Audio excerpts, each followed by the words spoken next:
Shri sigma hospital కాళిల్వాడి Nizamabad గుండె మరియు రక్తనాళ వ్యాధులకు చికిత్స అందిస్తూ ఉన్నారు.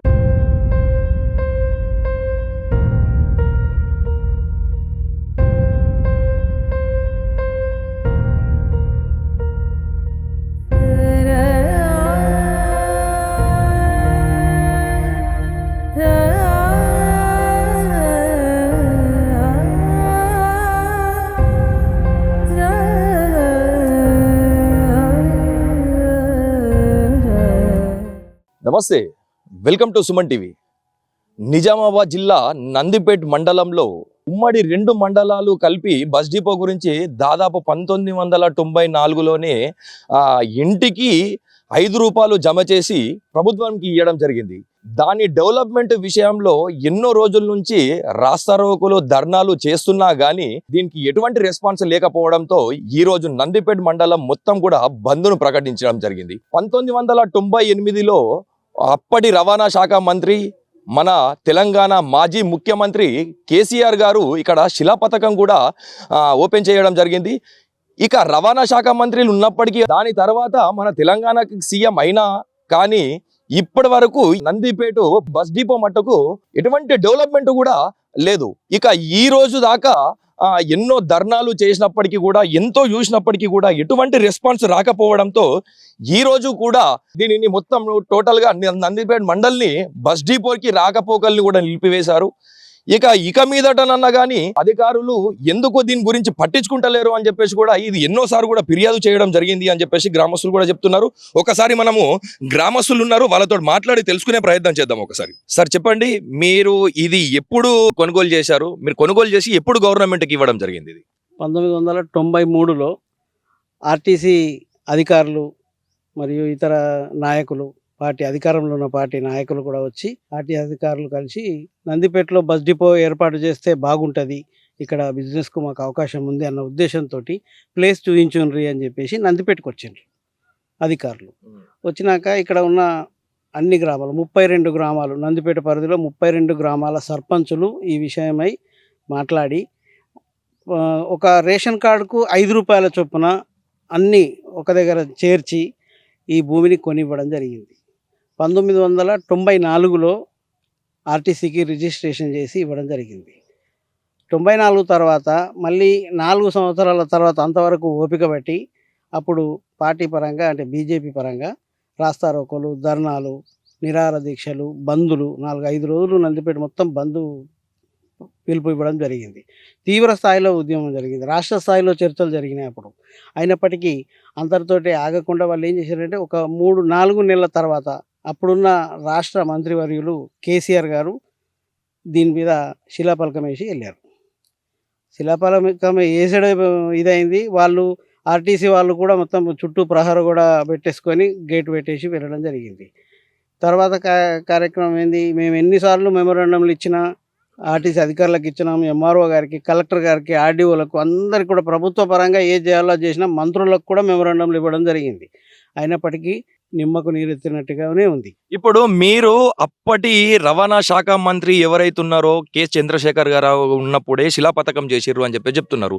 మరి 1998లో ఉన్న కేసీఆర్ గారు మన ఇప్పుడు ఒక 10 సంవత్సరాల కిందట మన సీఎం కూడా అయ్యిండు. మరి అప్పుడు దీని మీద ఏం అభిప్రాయం? మీరు వీడిసి వాళ్ళు అంటే మీ ఉద్యమ కమిటీ ఏం చేయలేరా? ఎవరికి కంప్లైంట్ చేయలేరా? అడిగినాం ప్రతిసారి కలెక్టర్ గారికి, మంత్రులకు ఇవ్వడము ఇవన్నీ జరిగినాయి.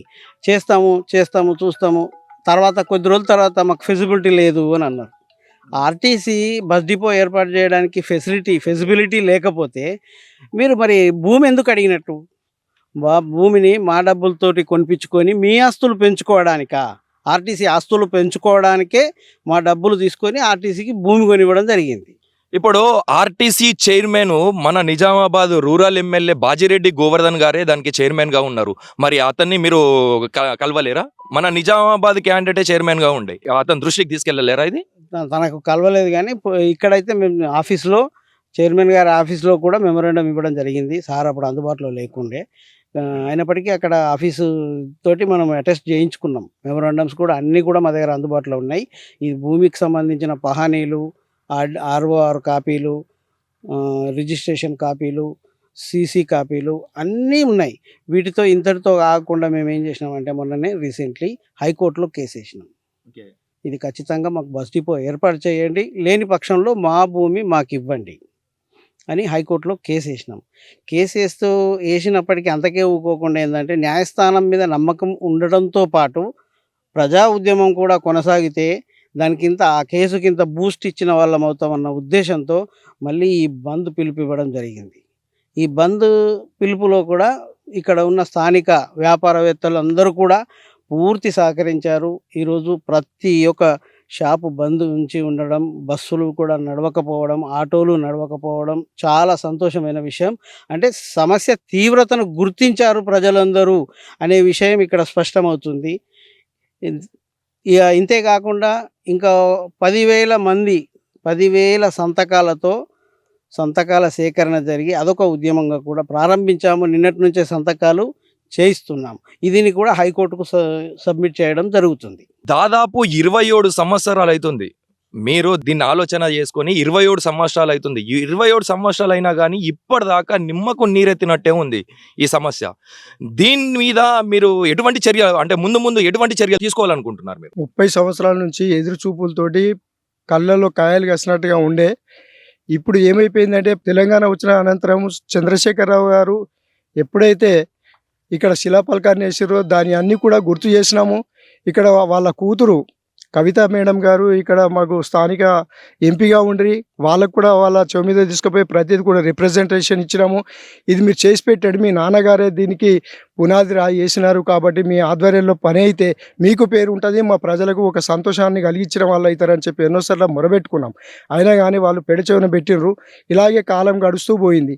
ఇప్పుడు ప్రస్తుత సమయంలో అంతకుముందు మేము ఏం చేసినామంటే ఆర్టీసీ వాళ్ళని పోయి కలవడం జరిగింది. సెక్రటరీ వరకు కూడా మేము పోయినాం. ఒక రాజకీయ పరంగా పార్టీలు అనవసరం, ఇక్కడ అంతా ఐక్యతగా ఉన్నాం కాబట్టి పార్టీలు అనవసరం. అయితే పోయిన సందర్భంలో ఆర్టీసీ అధికారులు మాకు చెప్పిన విషయం ఏంటంటే ఎక్కడ చూసినా కానీ గోదావరి ఉంది, ఇటు పోతే నడుకడ యానం గాదెపల్లి, అటు పోతే ఉమ్మేడ కొండూరు, ఎటు పోయినా కానీ మాకు గోదావరి అడ్డొస్తుంది. మాకు రెవెన్యూ కావాలా, మాకు ముఖ్యంగా మేము డిపో నిర్మాణం చేస్తే మాకు రెవెన్యూ మిగిలాలంటే మాకు ఇక్కడ ఎక్కడ పోయినా కానీ మాకు రూట్ లేదు. మేమేం చేయాలని ఆ రోజులలో వాళ్ళు తప్పించుకున్న సందర్భం. తర్వాత ఇప్పటి పరిస్థితి ఏంటంటే మాకు ఇక్కడ ఉమ్మేడ దగ్గర గంగ మీద బ్రిడ్జ్ అయింది. బ్రిడ్జ్ అయిపోయి ఇప్పుడు మాకు నిర్మల్ జిల్లా, ఆదిలాబాద్ జిల్లా, మళ్ళా బైసా రూటు, మళ్ళీ తర్వాత ఒకటి మహారాష్ట్ర కూడా, మహారాష్ట్ర, ఇవన్నీ కూడా లింకప్ అయింది.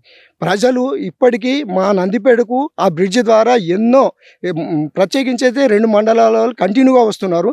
అక్కడ నుంచి ఇంకా మాకు ఇక్కడ ఒకవేళ డిపో నిర్మాణం జరిగితే మాకు సుదూర ప్రయాణాలు చేసుకునేందుకు వీలు కలుగుతుంది. అటు మహారాష్ట్ర కానీ ఇంకా వేరే జిల్లాలు కానీ ఇక్కడ నుంచి నేరుగా మాకు హైదరాబాద్కు బస్సు ఏర్పాటు జరుగుతుంది. ఇంతకుముందు ఆల్రెడీ మాకు 2 డిపోల వాళ్ళు, మేడ్చల్ వాళ్ళు, కామారెడ్డి వాళ్ళు కూడా ఇక్కడ నుంచి హైదరాబాద్ బస్సు ఉండే. దాన్ని ఈ నిజామాబాద్ వాళ్ళు మాకు వచ్చి ఇక్కడ డిపో నిర్మాణం చేస్తామని అవన్నీ చెప్తూ ఈ స్థానికంగా ఇంత పెద్ద 5 ఎకరాల 36 గుంటల భూమిని వాళ్ళు మా డబ్బుతోటి వాళ్ళు మేము ఖరీదు చేసి ఇస్తే స్వాధీనం చేసుకున్నారు, బందోబస్తు చేసుకున్నారు. అప్పటి మంత్రి మండ వెంకటేశ్వరరావు గారు 10 లక్షలు ఇస్తే ఈ ప్రహరీ గోడ నిర్మాణం చేసుకున్నారు. వాళ్ళు ఆశ దక్కించుకున్నారు. కానీ మాకు చేసింది ఏంది మీరు? ఇప్పుడు మీరేమంటున్నారు అని అంటే ఆర్టీసీ వాళ్ళ దగ్గరికి పోతే అంటే ఇక్కడ చుట్టూ గోదావరి ఉన్నది, అది చెప్తున్నారు, ఇది చెప్తున్నారు అని చెప్పేసి అంటున్నారు. ఇప్పుడు మీరు పోలేరు కదా ఆర్టీసీ బస్ డిపో కావాలని చెప్పేసి. ఆర్టీసీ వాళ్ళే మీ దగ్గరకు వచ్చి కొనుగోలు చేయమని చెప్పారు కదా, మళ్ళీ ఈ మాట ఎందుకు చెప్తున్నారు మీకు? అది వాళ్ళకు తప్పించుకోవడానికి ఒక బహానా. ఎందుకంటే మేము అప్పుడు మా నాలెడ్జ్ ఏంటంటే చేస్తామని అనుకున్నాం. కాలక్రమేణా మా దగ్గర నిధులు లేవు. చేయాలంటే మా దగ్గర అంటే మాకు ఇంత మేము బస్సులు నిర్మాణం చేయాలా, ఇన్ని బస్సులు మేము ప్రొవైడ్ చేయాలంటే మాకు రెవెన్యూ కావాలంటే అది లేదు అని ఇన్ని రోజులు తప్పించుకున్నారు. కానీ ఇప్పుడు పరిస్థితి ఏంటంటే మాకు ఇక్కడ బ్రిడ్జ్ అయింది, సౌకర్యం చాలా సుదూర ప్రాంతాలకు పోయేందుకు వీలుంది. కాబట్టి మీరు ఇది చేపట్టి ఇక్కడ బస్ డిపో నిర్మాణం చేస్తే ఇక్కడ నుంచి మాకు హైదరాబాద్ అవుతుంది, ఆదిలాబాద్ అవుతుంది, నిర్మల్ అవుతుంది, మహారాష్ట్రకు లింకప్ అవుతుంది. ఎక్కడ పోయినా కానీ సుదూర ప్రయాణాలు చేసేందుకు మాకు వీలు కలుగుతుంది. ఇక్కడ ఈ 2 మండలాలలో ఉన్న ప్రజలకు చాలా పెద్ద సౌకర్యంగా ఏర్పడతాయని చెప్పి మా యొక్క డిమాండ్ని దృష్టిలో పెట్టుకొని ఇప్పుడు మేము ఈరోజు అన్ని ఆల్ పార్టీస్ వాళ్ళని కలిసి మేము ఒక ఐక్యవేదికగా ఏర్పడి ఇక్కడ ఈరోజు బంద్కు పిలిపించడం. ఒకటి ఈరోజు ఈ దృష్టితో మీ అసెంబ్లీలో ఇంతకుముందు ఎమ్మెల్యే గారు మాట్లాడడం దాన్ని మేము స్వాగతిస్తున్నాం. అదేవిధంగా దాని కంటిన్యూషన్లో ముఖ్యమంత్రి గారి ద్వారా ఎమ్మెల్యే గారు కూడా దగ్గరలో ఉండి దీనికి అయ్యేటందుకు కృషి చేయాలని చెప్పి ఎమ్మెల్యే గారికి రిక్వెస్ట్ చేస్తూ ఉన్నాం. మళ్ళీ ఇంకోటి స్థానికంగా మా పరంగా మేమేం చేయాలనుకున్నామో అది చేస్తున్నాం. బంద్కు పిలిపించినాం. ఇక నుంచి బంద్ ఆగదు. చేస్తారా లేక మాకు ఇచ్చేస్తారా? ఈ రెండు డిమాండ్లతో మేము ఉద్యమాన్ని ప్రారంభించినాం. రేపు ఒకవేళ మీ నిర్మాణానికి అశ్రద్ధ వహించినట్టయితే ఈ భూమిని మీరు ఇస్తే స్వచ్ఛందంగా ఇవ్వండి, లేదా మేము ఆక్రమించుకునేది పక్కా. కాబట్టి ఇది మాకు అవసరాలకు, మా రెండు మండలాల ప్రజలకు అవసరమయ్యేటువంటి ఇతరత్ర కార్యక్రమాలకు ఉపయోగించుకునేందుకు స్టేడియమే కానీ, ఇంకా ఎన్నో స్పోర్ట్స్ ఈవెంట్స్ కానీ, ఎన్నో రకాల చేసుకునేందుకు సౌకర్యాలు ఉంటాయి. కాబట్టి మేము ఆ ఉద్దేశంతో మేము బంద్కు పిలిపించినాం. దీన్ని సహకరించిన మా గ్రామంలో ఉన్న వ్యాపారస్తులకు, ప్రజలకు అందరికీ కూడా మా ఉద్యమ కమిటీ ద్వారా ధన్యవాదాలు తెలుపుతాను. ఇన్ని సంవత్సరాలు దాదాపు ఇప్పుడు మీరు అంటున్నారు 94 అని చెప్పేసి ఒకరంటూ, అంటే 94లో స్థాపించారు, 98లో కేసీఆర్ గారు వచ్చేసి శిలాపథకం కూడా పెట్టారని చెప్పేసి చెప్తున్నారు. ఇప్పుడు ఆ రోజు నుంచి ఇది ఖాళీగానే ఉన్నది, అంటే దేనికి కూడా యూజ్ కాకుండా ఉన్నది ఈ భూమి. ఇప్పుడు ఏదన్నా ఒకటి మనము పండిస్తున్నామా లేకపోతే ఏదన్నా ఎవరికన్నా ఇచ్చినాము అని అంటే అట్లా కూడా లేదు, ఇది మొత్తం వ్యర్థంగా ఉంది. ఇప్పుడు దీన్ని ఎట్లా చూడొచ్చు? ఇప్పటి వరకు ఇది సుమారుగా 32 సంవత్సరాలు అవుతుంది ఇది ఇలాగే ఖాళీ ఉంది. దీంట్లో ఇప్పటి వరకు జరిగినాయి. ఇప్పటికైనా ప్రభుత్వం గుర్తించి దీన్ని, ఇప్పుడు మొన్న ఎమ్మెల్యే గారు వచ్చిన తర్వాత ఈ గేట్ పెట్టించడం జరిగింది. అంతకుముందు ఇది ఓపెనే ఉండే, మొత్తం చెట్లు ఉండే. ఎమ్మెల్యే గారు ఇదంతా క్లీన్ చేయొచ్చు. ఈ ఆర్టీసీ వాళ్ళు దయచేసి దీన్ని గవర్నమెంట్ ఏం చేసినా సరే దీన్ని క్రీడా ప్రాంగణం చేస్తారా, లేకుంటే ఏ రకంగానా ఉపయోగించుకుని దీన్ని ఉంచకుండా పూర్తిగా మందు తాగడం, ఇక్కడనే జరగడం, ఇట్లాంటి కార్యక్రమాలు జరుగుతున్నాయి. కాబట్టి ఈ అడ్డాని కొంచెం పరిశీలించి దీని మీద పికెటింగ్ కూడా పోలీసులు పెట్టి ప్రజలకు ఎటువంటి అసౌకర్యం కలగకుండా ఉంచాలన్న మా యొక్క డిమాండు.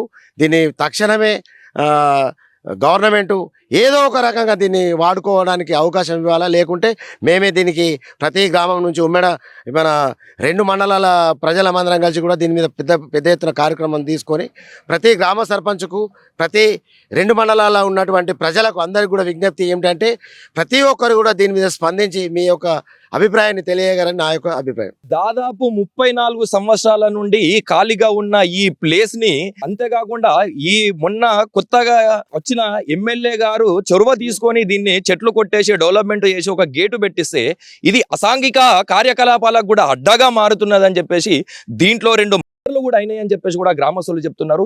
ఇక మీదటనన్న అధికారులు దీనిని స్పందించి ఏదో ఒక దానికి ఒక డెవలప్మెంట్ కి దీన్ని చెయ్యాలని చెప్పేసి కూడా, లేకపోతే పెద్దెత్తున కూడా ధర్నాలు చేస్తామని చెప్పేసి కూడా ఇక్కడి గ్రామస్తులు చెప్తున్నారు. ఇది మనకు ఇప్పటి వరకు ఉన్నటువంటి సమాచారం. కెమెరామ్యాన్ జగదీష్తో రవితేజ, సుమన్ టీవీ, నిజామాబాద్ నుండి.